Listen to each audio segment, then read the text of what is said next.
Bonjour. Pour le cours aujourd'hui, on va reprendre où est-ce qu'on était rendu dans la section 3. On va continuer avec quelques exercices, exemples sur le mouvement rectiligne uniformément accéléré et ensuite on va enchaîner avec le mouvement parabolique. Donc pour commencer, je crois me souvenir qu'on n'avait pas fait la dernière question de l'exemple 3E.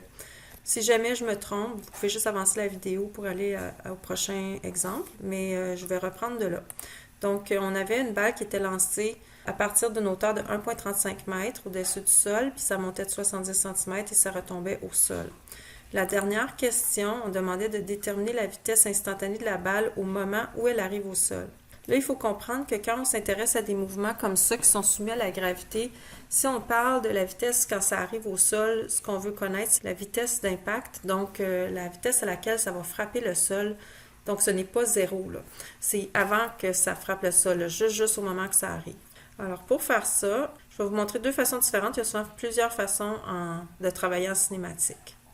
Là, on a cumulé plusieurs données. Des données, par exemple, on a des informations si on prend la descente de la balle. Donc, on part du sommet, puis la balle descend jusqu'au sol. On pourrait aussi prendre le mouvement complet à partir du moment où ça quitte la main, puis traiter ça d'un coup comme jusqu'à ce que ça arrive au sol. Il n'est pas nécessaire ici de séparer le mouvement en deux parties, comme analyser la montée et analyser la descente, parce que le tout se fait avec la même accélération, qui est l'accélération de moins 9,8 en termes de composantes là, pour la gravité. Donc, on peut travailler avec un intervalle qui inclut un mouvement vers le haut et vers le bas ensuite. Là, dans le même calcul, ce n'est pas un problème. On va commencer par la descente seulement. Donc, c'est une première option de démarche. Je vais vous en montrer deux. Les données qu'on a sur la descente, c'est quand ça part du sommet, ça va d'abord descendre des 70 cm qui ont été acquis depuis que ça a été lancé. Puis ensuite, ça va tomber à partir de la hauteur de départ jusqu'au sol, un autre 1,35 m. En tout, ça correspond à une descente. Donc, c'est négatif, le déplacement, de 2,05 m. Alors, on sait également qu'en descendant, ça va subir l'accélération gravitationnelle. Donc, la composante d'accélération, c'est moins 9,8 m par seconde carré. Puis, on a aussi comme information, si on a décidé qu'on part du sommet, puis qu'on regarde la descente seulement, à ce moment-là, la vitesse initiale de notre intervalle est de 0 quand c'est au sommet. Alors, si on veut arriver le plus directement possible avec notre vitesse finale, on constate ici qu'on ne travaille pas avec l'intervalle de temps, il est inconnu. Donc, on va, pour éviter de travailler avec delta t, on va prendre l'équation que vous venez de voir apparaître. Si on met nos chiffres dans notre équation, on va avoir le calcul suivant. On va prendre une racine carrée pour trouver notre composante de vitesse finale, donc la vitesse quand ça percute le sol. Remarquez que vous devez toujours vous assurer dans des calculs avec cette équation-là que lorsque vous prenez la racine carrée, c'est la racine carrée d'une valeur positive. Sinon, il y a une erreur dans vos données quelque part. Maintenant, quand on prend la racine carrée, on a deux solutions possibles. La calculatrice va juste vous donner la solution positive, mais on va ici dire, je vais le faire en détail, là, dans le fond, la valeur serait soit plus ou moins la composante, là, donc 6,33 m par seconde. Là, comme on sait que ça se dirige vers le bas, selon notre axe qui est conventionnel Y vers le haut, ce serait un signe négatif. Donc, on va retenir la solution négative. Alors, attention avec cette formule-là quand vous allez chercher les vitesses parce que la calculatrice ne vous dira jamais le négatif. C'est à vous d'y penser qu'il y a deux possibilités quand vous prenez la racine carrée. Maintenant, donc c'est notre solution, moins 6,33 m par seconde. Fait que vous voyez, ça, c'est la vitesse à la toute fin du mouvement, juste avant que ça touche le sol. Maintenant, une deuxième démarche possible, là, juste pour montrer les différentes approches que vous pouvez prendre. On pourrait dire, on fait l'analyse sur tout le mouvement. Pour tout le mouvement, on avait déjà déterminé le déplacement. C'est trouvé à la lettre B. On avait dit que du point de départ au point d'arrivée, c'était un déplacement de moins 1,35 m. Ensuite, si ça, c'est notre point de départ, bon, il y aura toujours la même accélération, que ça monte ou ça descende, c'est quand même moins 9,8 m par seconde carré en Y. Mais on sait également, la vitesse initiale, là, c'est plus zéro. Là. Si on prend tout le mouvement, c'est à partir du moment que ça a été lancé, projeté par la main. Alors, on avait calculé à la question précédente que ça avait quitté la main avec une composante de vitesse de plus 3,7 m par seconde. Donc, avec cet ensemble de données-là, on devrait arriver à la même vitesse finale. On peut prendre la même équation, encore une fois, on ne travaille pas avec l'intervalle de temps. Puis, quand on extrait la racine carrée, on a encore notre calculatrice qui nous dit 6,33, mais on sait pertinemment que c'est plus ou moins 6,33, puis on retient la valeur négative. Donc voilà, ça termine la question 3E. donc le prochain exemple qu'on va voir, c'est ici, je vous demanderai de mettre pause puis de le lire là, parce qu'il y a plusieurs étapes dans le mouvement qui va être décrit par le coyote qui va tomber d'une falaise. OK, donc on cherche à faire les graphiques d'abord du mouvement du coyote en fonction du temps. Alors, on sait qu'il part de sa falaise, puis là, au début, il est en chute libre. OK? Il va tomber, perdre pied, puis tomber pendant 5 secondes. Fait que ça se fait sous l'effet de la gravité. On sait que l'accélération à ce moment-là va être de moins 9,8. Après ça, il va allumer sa fusée qui est dans son dos, puis ça va le faire parvenir au sol de façon douce. C'est-à-dire, il y avait un élan vers le bas, mais là, ça va le ralentir, puis il va arriver au sol tout juste avec la valeur de vitesse égale à 0. On peut en déduire de ça là, que cette seconde accélération-là, qui va faire suite au moins 9,8, elle va être de signe contraire, elle va être positive, parce que sa direction de sa vitesse est par en bas, puis il faut qu'il ralentisse. Donc, ça va être une accélération de composante positive. Je trace le graphique d'accélération en premier parce que c'est le plus simple à faire. On a des accélérations constantes pendant des intervalles de temps qui se suivent. OK? Remarquez que ça devrait être un pointillé, techniquement, là, entre les plateaux d'accélération. Fait qu'on a une accélération de moins 9,8 pendant les 5 premières secondes. Il allume sa fusée, il tombe doucement au sol, puis après ça, il continue à monter parce qu'il n'est pas capable d'éteindre. Fait que ça, tout ça, c'est la même accélération, c'est simplement qu'elle est positive. Puis après ça, il tombe en panne, donc c'est encore le moins 9,8 qui va être l'accélération suivante. Donc, on a 3 sections ici dans notre mouvement. Puis avec nos équations du MRUA, on peut traiter une seule accélération constante à la fois. Fait qu'il faut s'assurer que nos calculs, nos chiffres dans l'équation, il faut que ce soit tous des chiffres qui viennent d'un intervalle d'une même accélération. Maintenant, si on regarde la vitesse, quand on dit le coyote perd pied ou le coyote, on pourrait dire il tombe, ça veut dire que sa vitesse initiale est 0, comme il commence à juste chuter. OK? Donc, il n'y a pas d'élan au départ. Sa vitesse va être 0 au début, puis là, il va se diriger par en bas. Donc, sa composante de vitesse va se mettre à augmenter dans les valeurs négatives. OK? On a ici la pente qui vient d'apparaître. C'est une pente négative qui reflète l'accélération ici qui est de moins 9,8. Ensuite, ce qui va arriver, c'est qu'il va continuer à descendre. Donc, ses valeurs de vitesse vont être encore dans les négatifs. Mais là, la pente va devenir positive parce qu'on a une accélération positive. Ce qui fait en sorte que la vitesse ici elle va être négative, mais de moins en moins grande. Donc, elle s'approche de 0. Au sol, il arrive avec la vitesse de 0. Puis là, le mouvement va juste se poursuivre parce qu'il n'est pas capable d'arrêter la fusée. Donc, la pente ici va être maintenue parce que l'accélération est encore la même. Puis, ça va lui permettre d'avoir une vitesse qui va réaugmenter dans les valeurs positives parce que là, il se dirige maintenant vers le haut. Quand la fusée tombe en panne, là, il a une vitesse positive, mais qui va se mettre à diminuer sous l'effet de la pente ici qui correspond à l'accélération gravitationnelle, donc encore négative. Il va atteindre le sommet, ça c'est ici où est-ce que la vitesse est 0. Puis là, les vitesses il va se rediriger vers le bas, fait que ça va devenir des composantes négatives de plus en plus grandes. Maintenant, on va regarder sur la position, comment ça affecte la position. On voit qu'il y a 3 accélérations différentes, fait qu'on devrait avoir 3 sections de paraboles distinctes. On commence avec une hauteur, on va supposer que le 0 c'est le sol, donc à 500 mètres. À 500 mètres, sa position va changer de plus en plus rapidement. Au début, il part lentement, puis là, ça accélère. Alors ici, on part de 500 mètres, puis la position diminue, vous voyez, de plus en plus rapidement. La pente de la tangente à la fonction de position, là, ça correspond à notre vitesse. Donc au début, ici, on a une pente de 0, puis après ça, la vitesse devient grande négative, fait que la pente, elle devient plus accentuée dans les négatifs.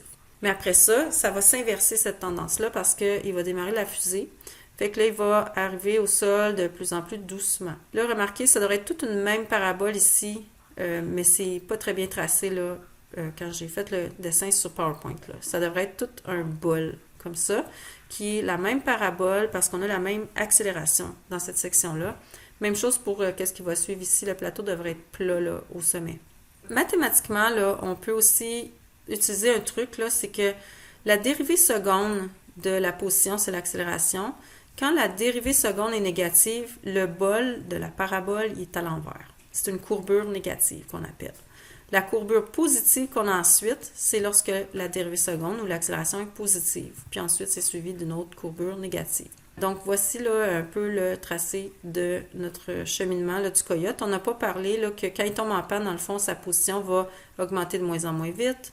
Puis là, il va se mettre à redescendre de plus en plus vite. Maintenant, on cherche en B. Quelle est la valeur de l'accélération qu'il a lorsqu'il a la fusée allumée? Puis Puis ça, c'est, on n'a pas de force pour analyser, trouver l'accélération, fait qu'on va y aller avec une analyse du mouvement. C'est ce qu'on fait dans la section 3, là, on ne travaille plus avec les forces vraiment. Donc, ici, on va regarder d'abord le mouvement pendant les 5 premières secondes parce qu'il est en chute libre, puis il va avoir atteint une certaine position quand il allume sa fusée, puis il va être rendu à une certaine vitesse. Donc, on a besoin de ces informations-là. Fait qu'on va faire un premier calcul qui englobe juste la partie où l'accélération est de moins 9,8 pour travailler avec une seule accélération à la fois. Donc, quelles sont nos informations? Premièrement, on sait que sa position, c'est 500 mètres au départ. Puis, qu'est-ce qu'on sait? Bon, on dit qu'il va perdre pied ou tomber, donc sa vitesse initiale est de 0. Puis, il va tomber sous l'effet de la gravité. Alors, l'accélération gravitationnelle, la composante est moins 9,8 mètres par seconde carré. Ça ne sera pas dit dans les problèmes, il faut que vous le sachiez, ça. Qu'est-ce qu'on sait également? C'est qu'il va tomber pendant 5 secondes avant d'allumer sa fusée.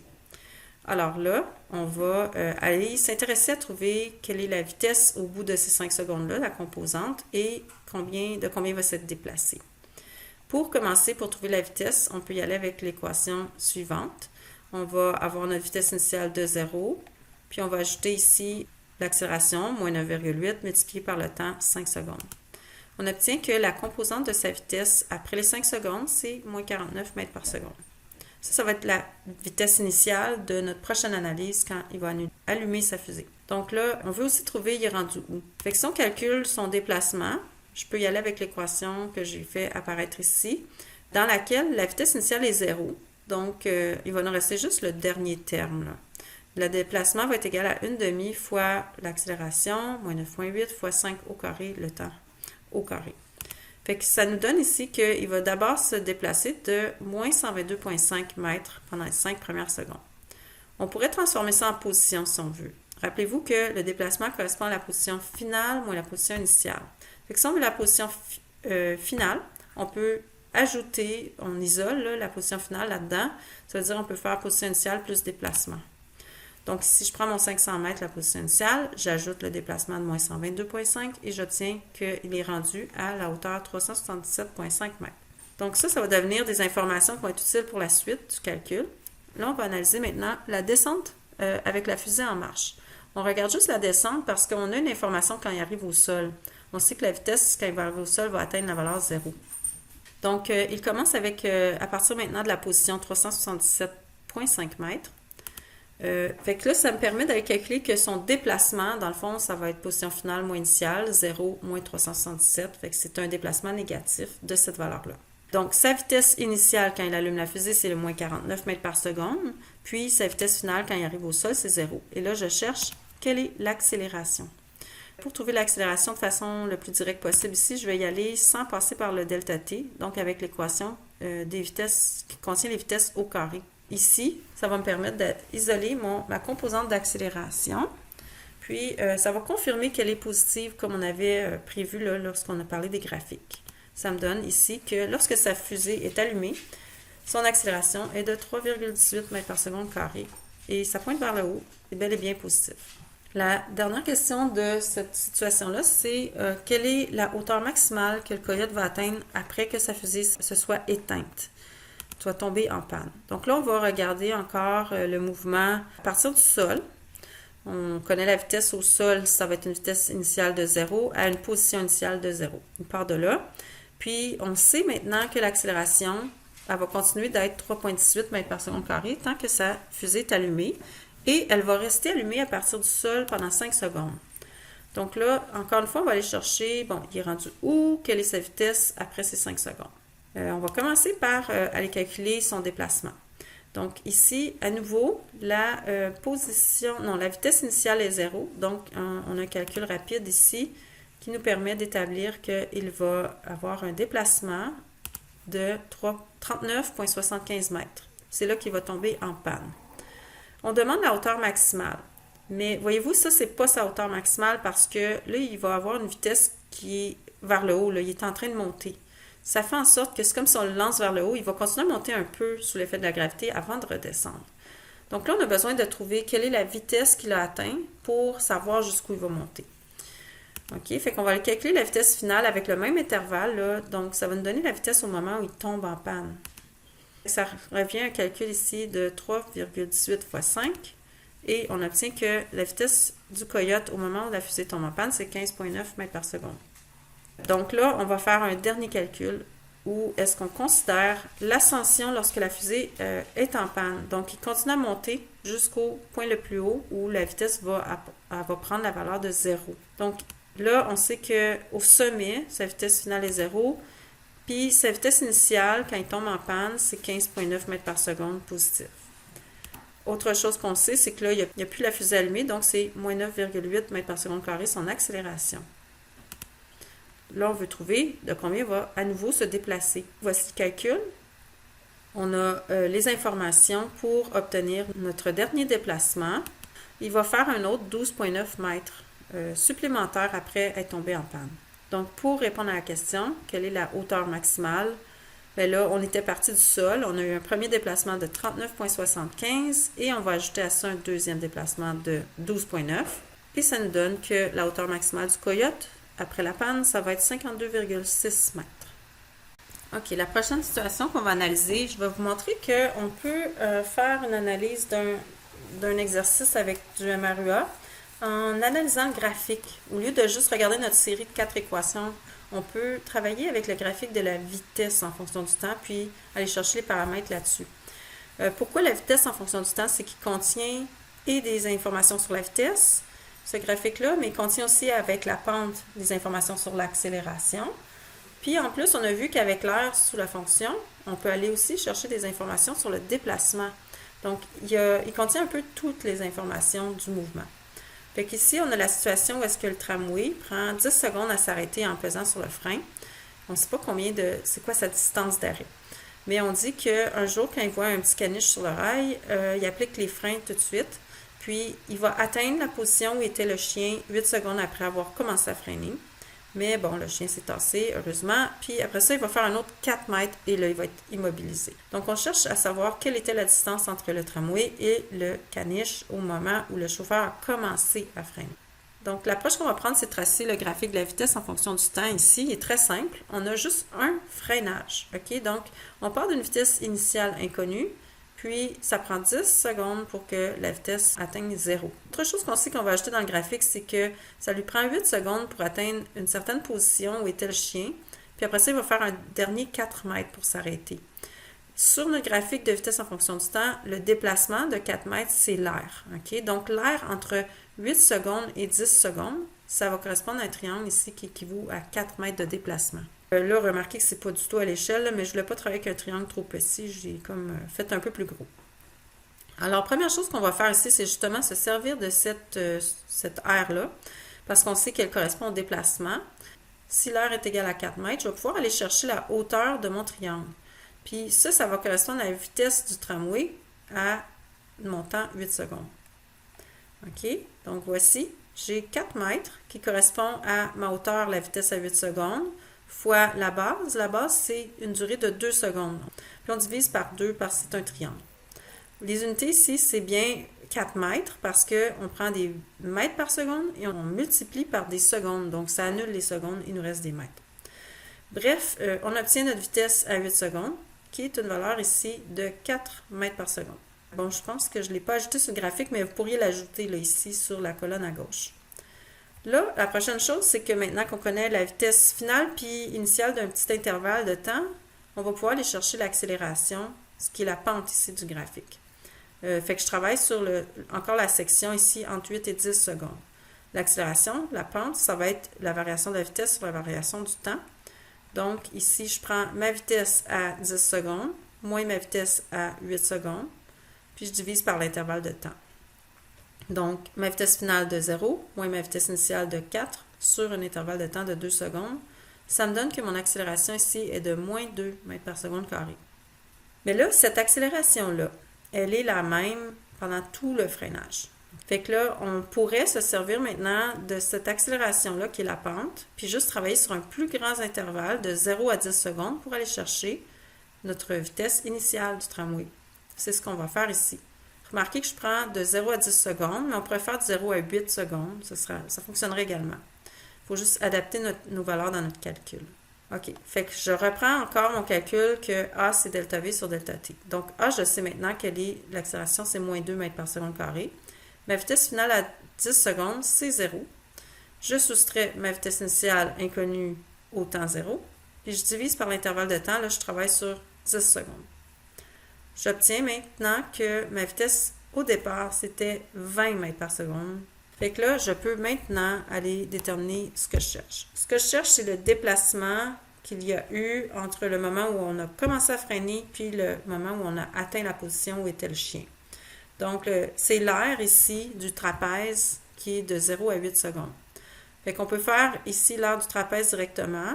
Ou encore, ce que je vais faire ici, c'est que je vais calculer le déplacement total, l'aire du grand triangle en 10 secondes, puis je vais enlever le 4 mètres après. Le grand triangle qui est tout en vert, son aire ici, c'est la hauteur de 20 mètres par seconde fois la base de 10 secondes sur 2. Ça me donne 100 mètres. Donc, ça prend 100 mètres au tramway pour s'arrêter complètement.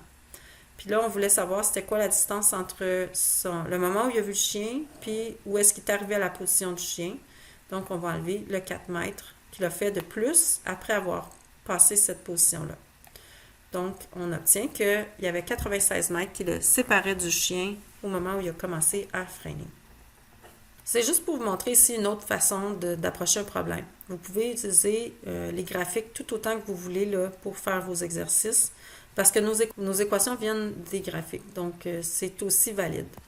On va maintenant parler du mouvement d'un projectile.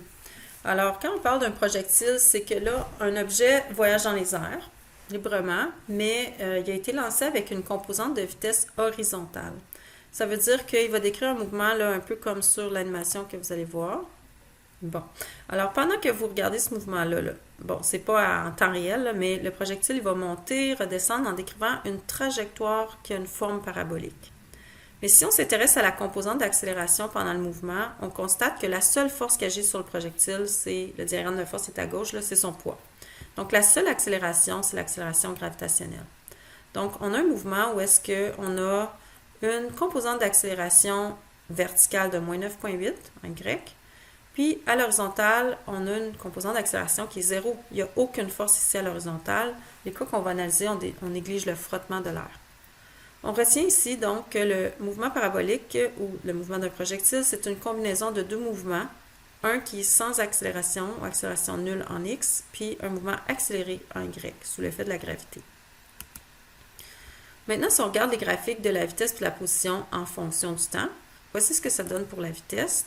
Ici, on peut suivre les composantes de vitesse de notre objet en mouvement parabolique. Vous voyez qu'en Y, on a un peu comme la chute libre. On a une composante ici, par exemple, s'il est lancé vers le haut, il y avait une grande vitesse au début vers le haut positive, puis là, ça a diminué jusqu'à atteindre 0 au sommet. Puis là, je parle de la valeur Y, là, elle a réaugmenté dans les négatifs après.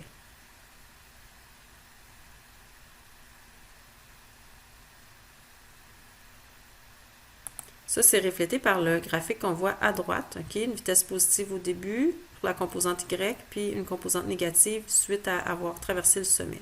La vitesse Y passe par 0 au sommet.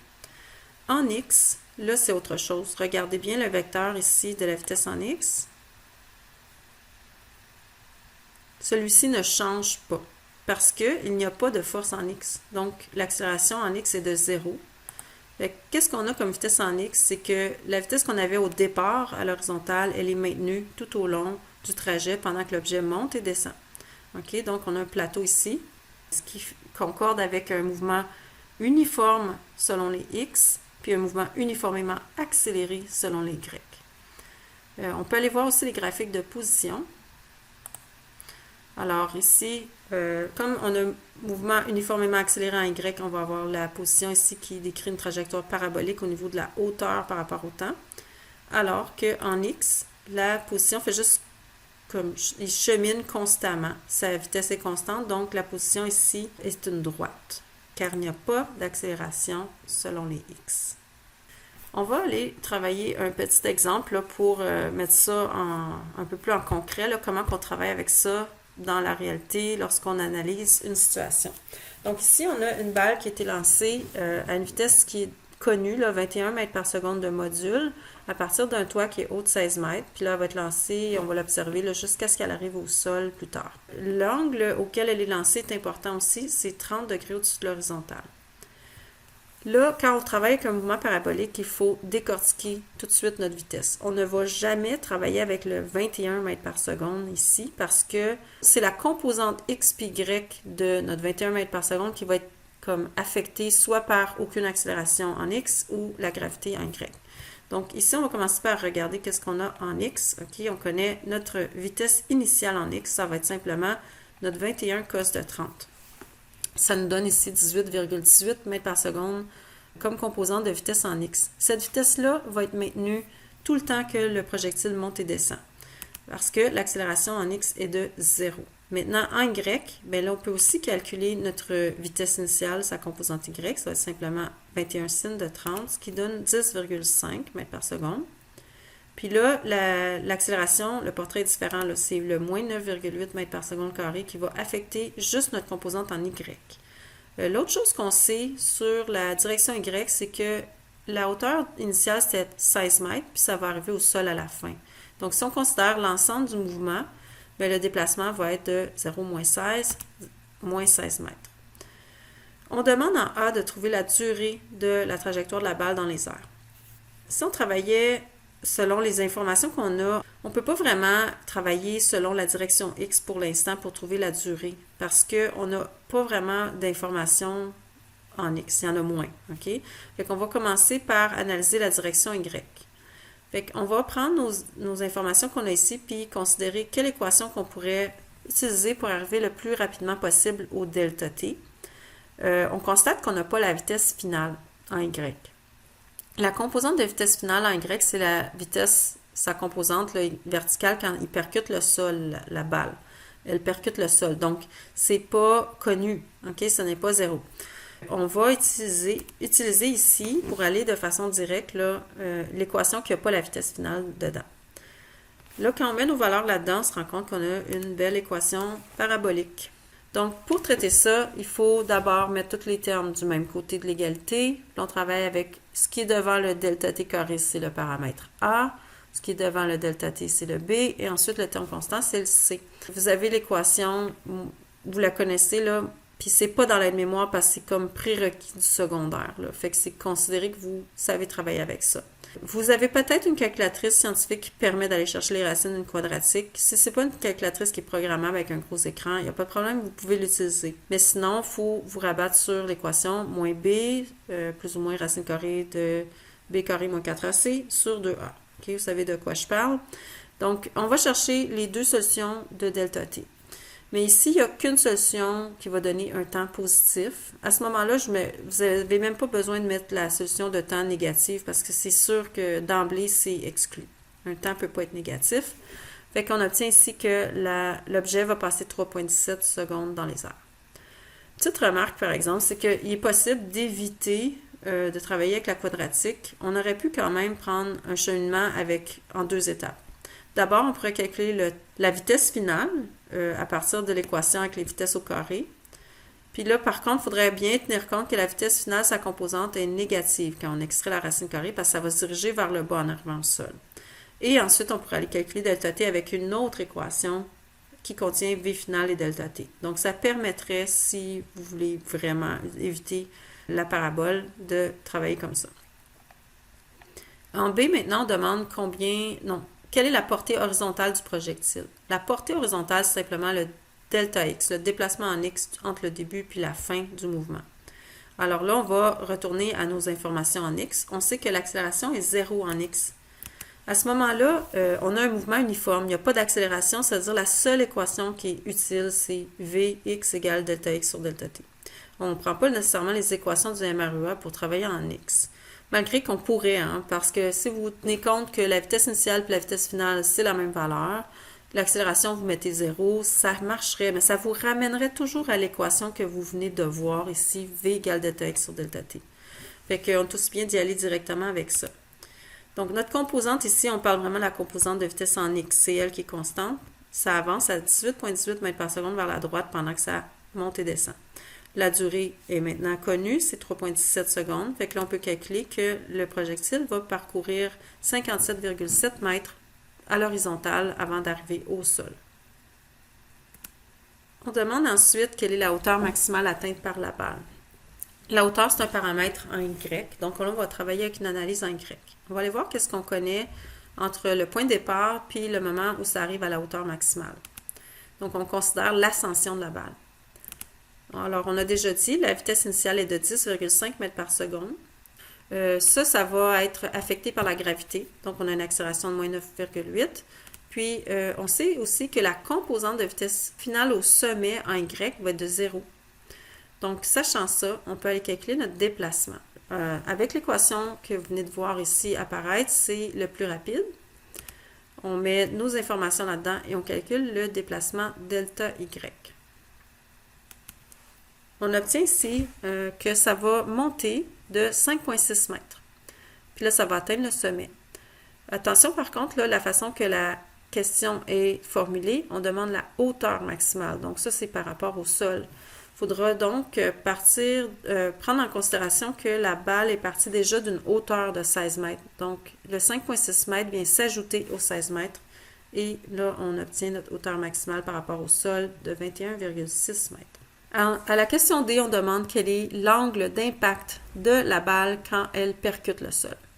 Pour calculer ça, l'orientation de la balle quand elle arrive au sol, ça va dépendre de l'orientation de sa vitesse. Okay? Fait que pour trouver l'orientation du vecteur de vitesse, on a besoin de ses composantes. Si on trouve la composante de vitesse finale en X et en Y, on peut, avec la tangente, calculer l'orientation. Alors, on va commencer par la direction Y. Là, on a le choix. On pourrait dire, je pars du sommet, puis là, je prends des informations jusqu'à ce que ça arrive au sol. Mais on peut aussi prendre la trajectoire au complet, donc du moment où c'est lancé jusqu'à ce que ça arrive au sol. C'est permis de le faire sans découper le mouvement, là, montée et descente, parce que l'accélération ici ne change pas. C'est tout le temps le moins 9,8 en Y puis 0 en X. Fait qu'on peut, là, je vais le faire avec la trajectoire complète. Alors là, si je regarde la direction Y, j'ai ma vitesse initiale de 10,5 parce qu'il est parti de... Ça, c'est au moment où c'est lancé. En Y, j'ai aussi l'accélération tout le temps de moins 9,8 pendant la montée et la descente. Et là, j'ai déjà trouvé que mon déplacement, c'était moins 16 mètres du point de départ au sol, le point d'arrivée. Donc, en plus de ça, j'ai une autre information que je me suis ajoutée en calculant en A la durée de ma trajectoire dans les airs. Ça prend 3,17 secondes pour arriver au sol. Fait que là, j'ai 4 informations. J'ai vraiment plusieurs options d'équations que je peux utiliser. Je vais prendre celle-ci pour aller chercher la composante de vitesse finale en Y. On obtient ici une composante de vitesse finale négative. C'est normal parce que ça se dirige vers le bas. Si jamais vous preniez l'équation avec les vitesses au carré, il faudrait aller prendre la valeur négative quand vous prenez la racine carrée. Maintenant, en X, il n'y a pas de calcul à faire. On sait que la composante de 18,18 mètres par seconde en X est juste maintenue tout le long. Il n'y a pas d'accélération. Donc, c'est la même à la fin. Si on met un petit schéma ici de ce que ça représente, là, notre vecteur est dans le 4e cadran. Bon, c'est pas à l'échelle, là, mais en gros, on a une composante vers la droite de 18,18 puis une composante vers le bas. Sa grandeur ici, c'est 20,57 mètres par seconde. Fait qu'on va faire notre équation avec la tangente pour trouver l'angle par rapport à l'horizontale. J'ai écrit un 4 ici parce que c'est un angle dans le 4e cadran. Fait que si on prend en valeur absolue la composante Y sur la X, puis on fait arc-tangente de ça, on trouve qu'on est à 48,5 degrés sous l'horizontale. On pourrait le formuler comme ça, là, mais sinon, on peut donner aussi l'orientation conventionnelle, qui est de 311,5 degrés ou encore moins 48,5 degrés. Ça, c'est l'angle que la balle va faire lorsqu'elle percute le sol. La dernière question, c'est de trouver quelle est la vitesse de la balle lorsqu'elle se trouve à 2 mètres au-dessus du toit. Donc là, on doit calculer encore une fois les vecteurs de vitesse. Je dis les vecteurs de vitesse, c'est que elle va passer 2 fois à cette hauteur-là. Elle va passer à cette hauteur-là en montant, puis en redescendant. En supposant qu'elle monte d'au moins 2 mètres, mais c'est quelque chose qu'on a déjà vérifié, parce qu'on a vérifié en B qu'elle va atteindre une hauteur, elle va faire un déplacement de plus de 2 mètres. Donc, si on commence par notre calcul en Y, on vient de voir l'exemple précédent qu'en X, c'est pas très, très compliqué, là. Donc, pour Y, On va chercher à savoir quelle est sa vitesse après qu'elle soit montée de 2 mètres. Donc, on part de notre vitesse initiale en Y de 10,5 avec l'accélération verticale de moins 9,8, puis un déplacement ici de plus 2, parce qu'on va être à 2 mètres de plus qu'au début, où on peut dire qu'on va avoir atteint la position finale de 18 mètres, puis initialement c'était 16. Donc, ça revient à un déplacement de plus 2 mètres. On cherche la vitesse finale ici. Si on utilise ces trois informations-là, on va aller calculer la vitesse finale en prenant une racine carrée. Il y a deux solutions dans notre racine carrée, plus ou moins 8,43 mètres par seconde. Ici, les deux sont bonnes.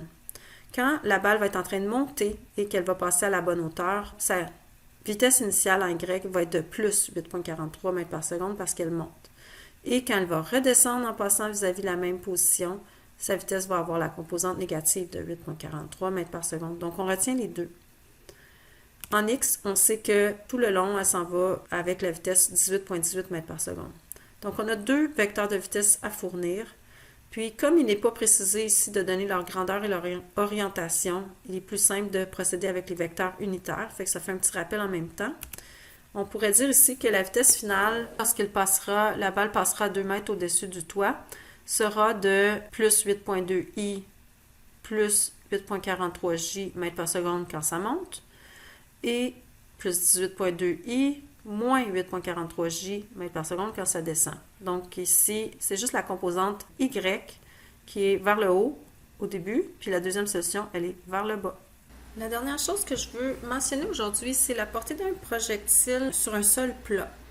Alors, on va regarder ici une petite animation. Qu'est-ce qui se produit au niveau de la portée horizontale, comment loin la balle se rend, dépendamment de l'angle de projection, c'est-à-dire l'angle par rapport à l'horizontale pour la vitesse initiale.